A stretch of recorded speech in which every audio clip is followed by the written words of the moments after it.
Comment pourrais-je me détacher de ce que je n'ai pas encore vécu?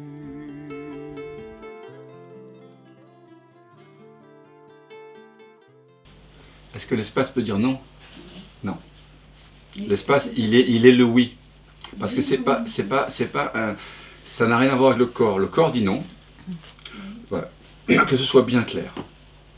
La personne qu'on croit être, c'est-à-dire celle qui a des filtres de croyances, de préférences, elle ne peut pas dire oui. C'est pas son domaine. Elle dira non ou oui, mais. Quand vous le savez comme moi, quand vous avez dit je t'aime, quelques heures, quelques mois, quelques années après, vous avez pensé je te hais, peut-être déjà, ou en tout cas, vous avez changé de formulation. Parce que le je t'aime de la personne vers une autre personne, quand on est dans ce qu'on appelle cette pathologie là, amoureux, et qu'on croit que l'autre peut nous infuser le bonheur que l'on est déjà, quand on se rend dépendant de notre être pour trouver notre joie, notre amour, notre paix, à un moment donné, on va être, entre guillemets, déçu. Parce qu'on projette un idéal, d'accord? On projette quelqu'un, et dès que l'autre déroge d'une certaine façon du cadre qu'on a souhaité, on ne lui dira pas le même « je t'aime ». Donc la personne ne peut pas dire « je t'aime », véritablement. Ça, il faut vraiment le voir, une fois pour toutes. La personne, elle dit « je t'aime » et en filigrane à condition que. D'accord? Par contre, l'espace, ce qu'on appelle l'espace dans la vision sans tête, qui est le soi, c'est-à-dire cet espace de connaissance. Quand je dis espace de connaissance, vous comprenez bien que ce n'est pas une connaissance relative, qui connaît la différence entre le café, le thé et le rooibos. C'est cela qui fait toute expérience. Quand je parle d'espace de connaissance. Hein. Donc cet espace-là, c'est cela que nous sommes ultimement. Ultimement, c'est cela, c'est être. L'être dit toujours oui à tout ce qui est. Pourquoi? Parce que c'est déjà arrivé. L'être, il est avant que je pense ceci, que je pense cela, que j'agisse comme ça, que j'agisse comme ci. Donc, quand on parle de l'acceptation profonde de notre être, c'est notre nature, ce n'est pas quelque chose que nous pouvons faire ou ne pas faire. C'est ce que nous sommes. Par contre, nous surimposons dans cette acceptation l'idée, la pensée, la croyance, que ce qui se passe dans la météo extérieure, dans le monde, et ce qui se passe dans mon corps, les émotions, les sensations et les pensées que j'ai, ne devraient pas être telles qu'elles sont. Et c'est là où on souffre. Parce qu'on ne peut pas avoir d'autres pensées que celles qu'on a en ce moment. On ne peut pas avoir d'autres sensations que celles que j'ai maintenant. Je ne peux pas entendre d'autres sons que ceux que j'entends. Je ne peux pas percevoir une autre situation que celle que je perçois. Que je perçoive des amis en train de fraternellement de se faire des hugs ou une situation de guerre ou d'accident atroce. Il y a quelque chose en nous qui n'est pas quelque chose qui est notre nature fondamentale, qui a déjà accueilli ça. Un peu comme l'eau de l'océan, les vagues qui sont en train d'être là à la surface sont déjà en train de se mouvoir d'une certaine façon. C'est un peu comme si l'eau disait « Ah non, non, cette vague-là, non ». Elle est déjà en train d'être. Et d'ailleurs, l'eau ne dit pas ça. C'est une pensée qui nous dit ça. Et quand cette pensée est crue, eh ben, on passe sa vie à résister. Et c'est cette résistance-là qui est inutile. Cela ne veut pas dire que le corps ne va pas résister à certaines situations. Est-ce que vous comprenez ça? Je sens qu'il y a une confusion là. Oui, moi j'avais besoin de discerner à l'intérieur quelque chose qui dit... Tu peux nous donner un exemple? Dire, un exemple très simple, c'est... je vis avec une personne par exemple, et il y a quelque chose qui n'est... par accord. Par accord, voilà, et qui dirait ce que tu fais là n'est pas ok pour moi, mais à l'intérieur c'est très tranquille. Bien sûr. C'est-à-dire que toi, tu... C'est ce que je voulais dire en disant, ça dit oui au fait que c'est pas ok. Ah bah là, d'accord, ok, on ne s'est pas compris alors. Ah oui, le oui, c'est toujours oui. Mais parfois, c'est pas ok. Et c'est tout à fait... Et d'ailleurs, plus vous allez vous installer dans ce oui profond, qui dit toujours oui, et plus, c'est ce dont on parlait, plus vous serez capable de dire stop, ça suffit. Même à un moment donné, vous mettez une gifle à quelqu'un, parce que vous l'empêchez peut-être de se jeter par la fenêtre ou de faire du mal à quelqu'un. C'est toujours en rapport, je dirais, avec l'environnement. Vous voyez, il n'y a pas de morale ici, c'est amoral. C'est pas immoral, c'est amoral. Par contre, quand vous vous installez dans cet espace qui dit toujours oui, vous allez voir, vous libérez le corps. Le corps, maintenant, il peut dire non. Alors qu'avant, il y avait des situations où peut-être on voulait être spirituel, on voulait être gentil, pour être aimé, ou pour se conformer à, je sais pas moi, un idéal spirituel de pacotille. Non.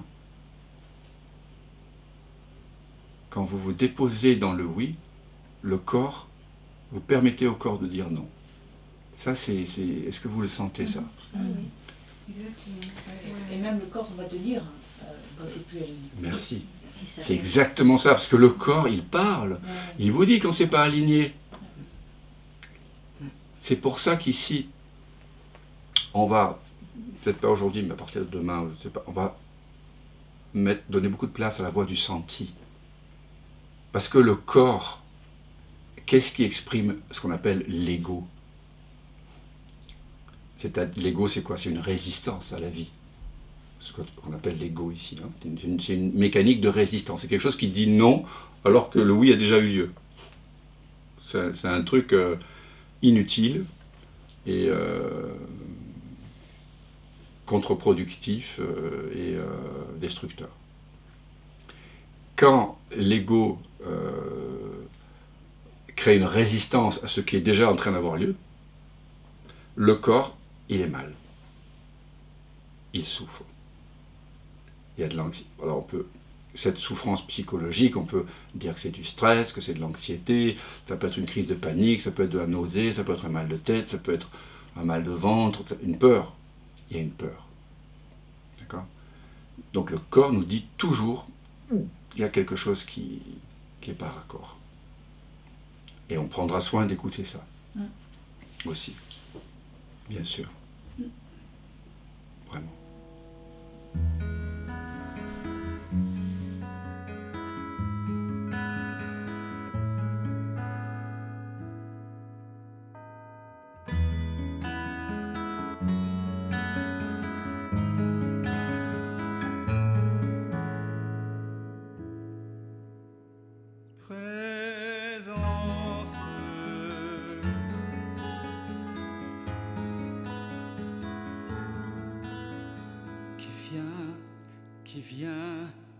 Qui vient de l'absence,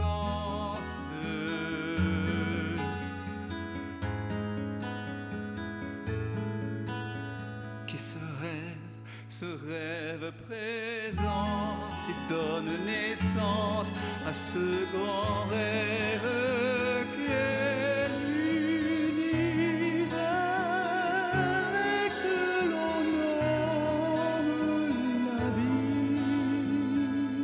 Mais la vie, c'est quoi? C'est quoi?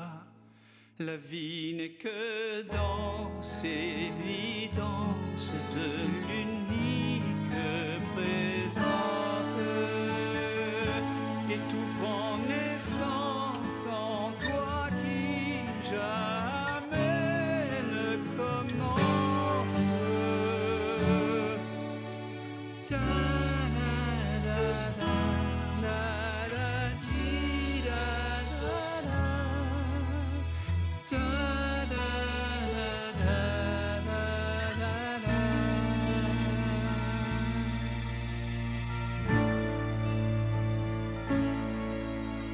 Comme la rose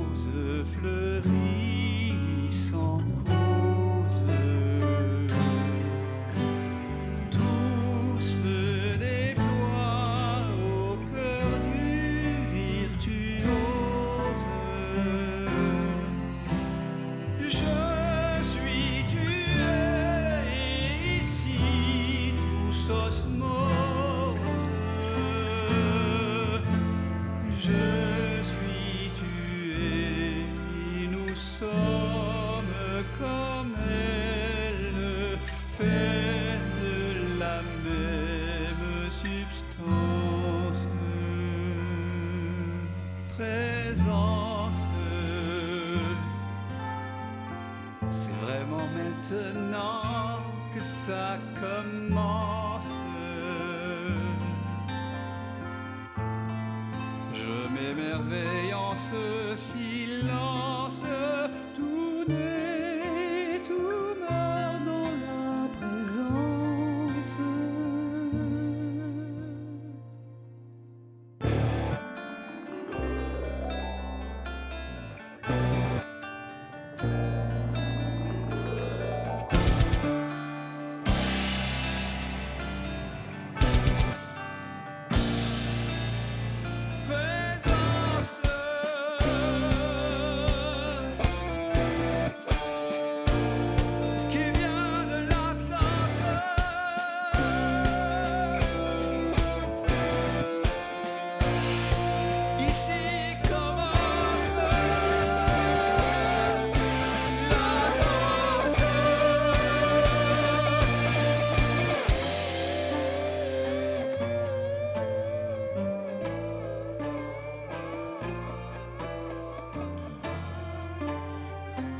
J'ai tant cogné à ta porte pour te connaître, vérité. J'ai frôlé la folie, j'ai cogné jusqu'au sang. Un jour, la porte s'est ouverte et j'ai su que j'avais frappé de l'intérieur. C'est le mystère infini de l'un jouant à être deux pour danser avec lui-même. Tout ce chemin, c'est plaisir, la souffrance. Pour moi que tout ça n'est qu'un rêve immense. Je suis tué et nous sommes comme elle, vêtus de chair.